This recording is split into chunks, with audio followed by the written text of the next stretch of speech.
Vakeel Vasavi.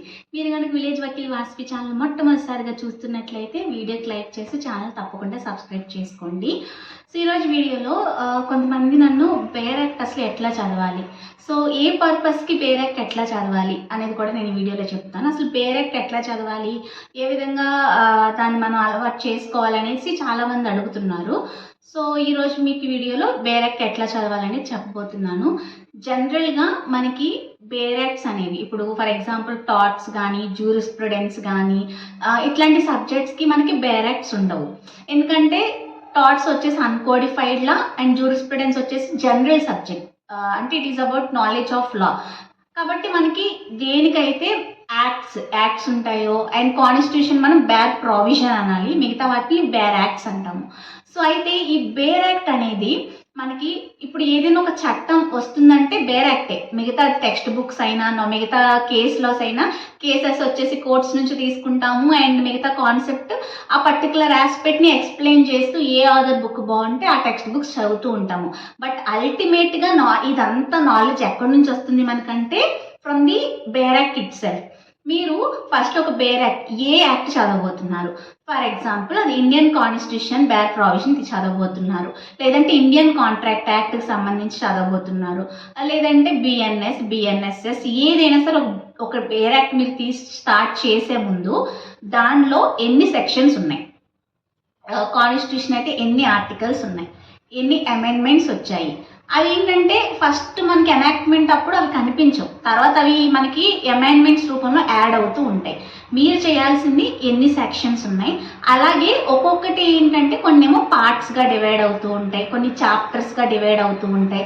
So దానికి సంబంధించి మీకు అక్కడ ఎలా డివైడ్ అయ్యింది ఏంటనేది మీరు రాసుకోవాలి. అంటే స్కీమ్ ఆఫ్ ది యాక్ట్ అంటారు దాన్ని. ఆ scheme of the bare act అనేది మీరు నోట్ చేసుకోవాల్సి ఉంటుంది. లేదంటే పర్టికులర్ ఆథర్ ఎవరు, అంటే ఆ బుక్ ఇప్పుడు ఐపీసీ ఉందనుకోండి, ఇప్పుడు మనకి ఐపీసీ లేదు కదా, సో అట్లా ఇప్పుడు ఐపీసీ రాసిన ఆథర్ నేమ్ కానివ్వండి, అట్లా మీకు అంటే ఆ పర్టికులర్ ఆథర్ నేమ్ అవన్నీ కూడా మనం రాసుకోవాల్సి ఉంటుంది అనమాట. అట్లా అది ఫస్ట్ మీరు ఇంట్రడక్షన్ మెయిన్. ఇప్పుడు కాన్స్టిట్యూషన్ అనుకోండి, ఫాదర్ వచ్చేసరికి అంబేద్కర్ గారు, కానీ కాన్స్టిట్యూషనల్ మేకర్స్ అని డ్రాఫ్టింగ్ కమిటీలు ఇంకా చాలామంది ఉన్నారు. అట్లా ఒక బేసిక్ ఐడియా ఆ పర్టికులర్ సబ్జెక్ట్ గురించి అట్లా కొంచెం నేర్చుకుని అప్పుడు మీరు స్టార్ట్ చేయాల్సి ఉంటుంది. ఫస్ట్ సెక్షన్ 1 నుంచి మనం మొదలు పెట్టాలి.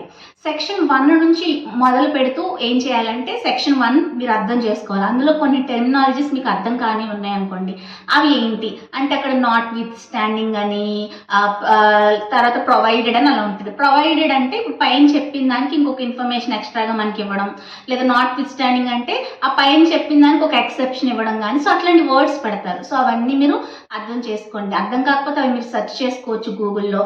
అట్లా చదివేసి ఏదో అర్థమైపోయింది అలా కాకుండా ఆ పర్టికులర్ ప్రొవిజన్ని చక్కగా అర్థం చేసుకునే దానికి ప్రయత్నం చేయాలి.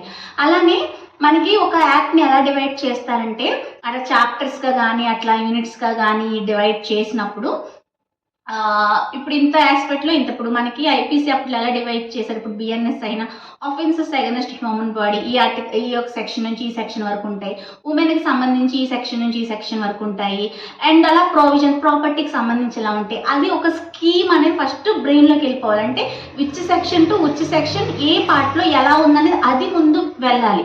అంటే ఏదో స్టార్ట్ చేసి 1 2 3 4 అలా చదివేసుకుంటూ వెళ్ళిపోవడం కాకుండా which section to which section ఒక టాపిక్ ఉంటుంది కదా, అది ఎలా చెప్తున్నారు, సో అది మీరు గుర్తుపెట్టుకోవాలి. అది గుర్తుపెట్టుకుని అది ఒక అనాలిసిస్ చేసుకుని అది ముందు రాసుకోవాలి. ఆ తర్వాత ఒక్కొక్కటి స్టార్ట్ చేసుకుంటూ వెళ్ళాలి. మ్యాక్సిమం డెఫినేషన్స్ అవన్నీ కూడా సెకండ్ అండ్ థర్డ్లో ఉంటాయి. ఆ డెఫినేషన్స్ అన్నీ మన యాక్ట్లో ఉండేవి, అవన్నీ అర్థం చేసుకోవాలి. అర్థం కాకపోతే దాన్ని మళ్ళీ సెర్చ్ చేసుకుని దాని మీద కొంచెం మనం వర్క్ చేయాల్సి ఉంటుంది. కాబట్టి అలా చేయాలి. తర్వాత థర్డ్ ఫోర్త్ ఎలా ఉన్నాయి, ఎక్కడెక్కడ ఏ అమెండ్మెంట్స్ ఎలా యాడ్ అయ్యాయి మనకి ఫుట్ నోట్స్లో ఉంటుంది కదా, సో తర్వాత ఆ అమెండ్మెంట్ తీసి ఆ అమెండ్మెంట్ ఎందుకు యాడ్ అయ్యింది, రీజన్స్ ఏంటి అలా చూసుకోవాలి. అండ్ ఆ పర్టికులర్ టాపిక్కి సంబంధించి కేస్ లాస్ ఉంటాయి. అంటే ఒక చదివే విధానం అనమాట. ఈ బేర్ యాక్ట్ అనేది ఊరికే 1 2 3 4 అలా చదువుకుంటూ వెళ్ళిపోకుండా ఇలాంటి టైప్ ఆఫ్ అనాలిసిస్ మనం చేసుకోవాల్సి ఉంటుంది. అప్పుడే మనం ఒక బేర్ యాక్ట్లో కంప్లీట్ నాలెడ్జ్ తెచ్చుకోగలుగుతాము. నెక్స్ట్ సో మనం ఇంత నుంచి ఇంత సెక్షన్స్ అన్నాం కదా, సో ఒక రోజు మీరు ఇలా కూర్చుని ఈ కాన్సెప్ట్లో ఈ సెక్షన్స్ అన్ని చూసేద్దాం. ఫర్ ఎగ్జాంపుల్ మీరు తీసుకున్నట్లయితే కనుక ఇప్పుడు 14 to 44 సెక్షన్స్ ఆఫ్ బిఎన్ఎస్. ఇప్పుడు జనరల్ ఎక్సెప్షన్కి సంబంధించి మనకి ఏం చెప్తుంది 14 to 44.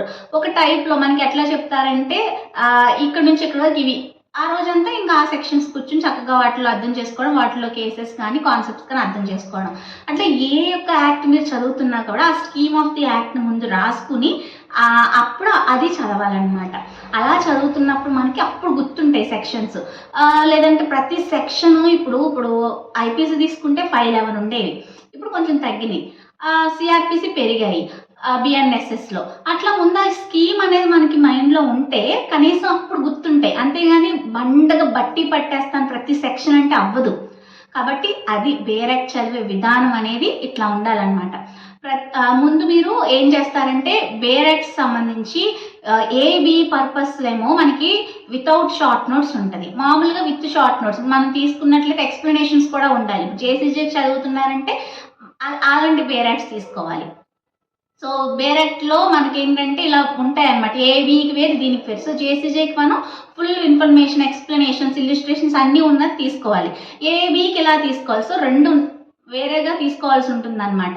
కానీ ఏబీకి మన అంత ఫుల్ ప్లెడ్జ్డ్గా బేరెక్ట్ అనేది చదవక్కర్లేదు. సో దాని పద్ధతి వేరు, సో దీని పద్ధతి వేరు. కాబట్టి బేరెక్ట్ ఏ పర్పస్ కోసం చదువుతున్నారు అనేది మీరు గుర్తుపెట్టుకోవాల్సి ఉంటుంది. సో జేసీజేకి అయితే ఇట్లాంటి బేరెక్ట్స్ తీసుకుని ఇలాంటి విధానం, ఈ విధానం అనేది చూడాలి. అది ఏబీకి అనుకోండి సెక్షన్స్ అవి గుర్తుపెట్టుకోకర్లేదు. ఎక్కడ ఉంటుంది ఏంటనేది ఆ నాలెడ్జ్ ఉంటే సరిపోతుంది. కేస్ లాస్, మ్యాక్సిమ్స్ అవి గుర్తుపెట్టుకోవాలి. కాబట్టి ఒక్కొక్క దానికి ఒక్కొక్క పర్టిక్యులర్ వే ఉంటుందన్నమాట. అది దేనికి సంబంధించి మీరు చదువుతున్నారు. అదే మీరు సెమిస్టర్స్ సంబంధించి అనుకోండి, అసలు బేరెక్ట్స్లో అంత గుర్తుపెట్టుకోవసల్లా, సెమిస్టర్ వేరేగా ఉంటుందన్నమాట. సో అలా చదువుతూ కొన్ని సెక్షన్స్ గుర్తుపెట్టుకోవడం, కేసెస్ గుర్తుపెట్టుకోవడం, కాన్సెప్ట్ ఎట్లా రాయాలి, హెడ్డింగ్స్ ఏంటి, అదొక విధానం. సో కేసులో సంబంధించి ఎట్లా మనం రాస్తాము. కాబట్టి మీరు ఈ బేరెక్ట్ విధానం దేనికోసం చదువుతున్నారు. ఆల్మోస్ట్ ఎక్కువగా జేసీజే కోసం ఎవరైనా ఈ అడుగుంటే అంటే ఆ క్వశ్చన్ అని అడిగిన వాళ్ళు కనుక, సో మీరేంటంటే ఆ స్కీమ్ అంతా చక్కగా ముందు ఒక 2-3 పేజీలు అదంతా నీట్గా రాసుకుని అప్పుడు ఒక్కొక్క సెక్షన్ చదువుతూ దానిలో అర్థమైంది నోట్ చేసుకుంటూ అలా ఒక ఇంత నుంచి ఇంతవరకు ఒక కాన్సెప్ట్ అని తెలిస్తే ఈరోజు మనం ఇంత కాన్సెప్ట్ నేర్చుకున్నాము, నెక్స్ట్ ఇంకొక కాన్సెప్ట్ అని ఒక అవగాహన మీకు వస్తుందన్నమాట. అట్లా అన్ని సెక్షన్స్ని ఒక బేరెక్ట్ అర్థమయ్యేలాగా చదవడం అంటే 1-2 రోజుల్లో అవ్వదు. ఖచ్చితంగా మీరు ఒక ఎక్కువ సెక్షన్స్ ఉన్నారైతే దాదాపు నెల పడుతుంది ఒక బేరెక్ట్ కంప్లీట్గా మీరు అర్థం చేసుకోవడానికి. కాబట్టి మీకు అర్థమైందని అనుకుంటున్నాను. ఎలా చదువుకుంటే మీకు ఆ బేరెక్ట్ అనేది అర్థమవుతుంది అనేది.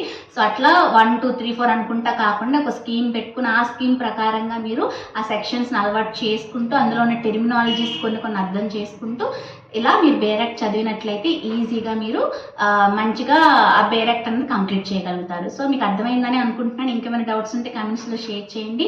వీడియో నచ్చితే like, share, comment and subscribe to village Vakeel Vasu YouTube channel. మరొక వీడియోతో మళ్ళీ కలుసుకుందాం. Until then keep watching.